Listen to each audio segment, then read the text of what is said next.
Preview. I love Twitter. It's the best place for jokes and memes and subcultures and out-and-out weirdness, but it's taken a bit of a dark turn of late, darker than usual. At least, most of the jokes on Twitter these days are of the apocalyptic, we're all gonna die lol variety. It's gallows humor of the mushroom cloud kind.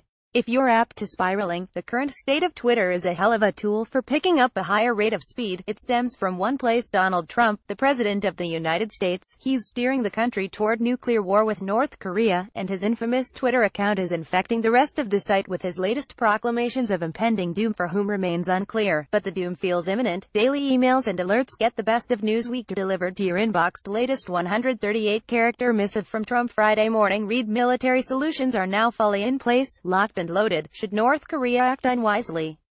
Hopefully Kim Jong-un will find another path and you have to worry. First the missives, soon the missiles, and we'll all die, because of a website. A kick tweet from SB Nation's Charlotte Wilder got me thinking this morning. Just shut Twitter down, we won't miss it, she posted.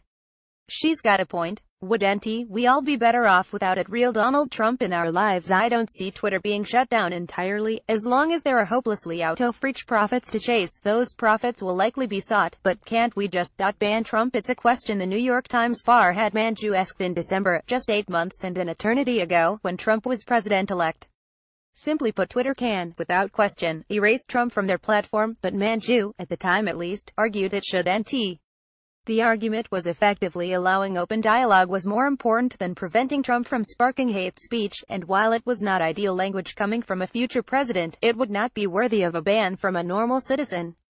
But now it's August, and we no longer live in the limbo state of President-elect Trump. We live in the very real state of Trump as president, no ifs, ands, or hyphens about it. With that position comes a black briefcase and the ability to convict millions of people to a fiery death. It's obviously not out of the question to ban individuals on Twitter. Right-wing personality Milo Yiannopoulos, for instance, is out for life because he led a crusade of racist attacks on Saturday Night Live star Leslie Jones. A journalist records then Republican presidential nominee Donald Trump speaking during the first presidential debate with Democratic presidential candidate Hillary Clinton at Hofstra University on September 26, 2016.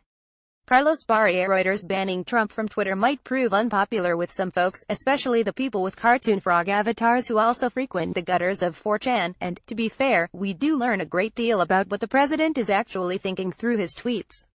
But a lot of Americans across the political spectrum wouldn't particularly care if Trump were banned, and many might just breathe a sigh of relief. While Trump might claim only the fake news wants him off Twitter, recent polls found 69% of Americans think he tweets too often, and 59% thought his usage of the site was a bad thing. The White House has openly said that Trump's Twitter account will be a part of dealing with North Korea. It doesn't have to be. It's not an exaggeration to say it's possible an ill-advised 140 characters could end us all. The real threat is stumbling into an inadvertent nuclear war on the Korean peninsula by misunderstanding or miscalculation. Inflammatory rhetoric on both sides will make that more likely, nuclear expert Siegfried Hecker told The Washington Post this week. Twitter is Trump at his most unfiltered, and the president is prone to bluster and to muddling a message. Remember Covfefe, or the Comey tapes threat, or the Mika bullying, or any of the other countless examples.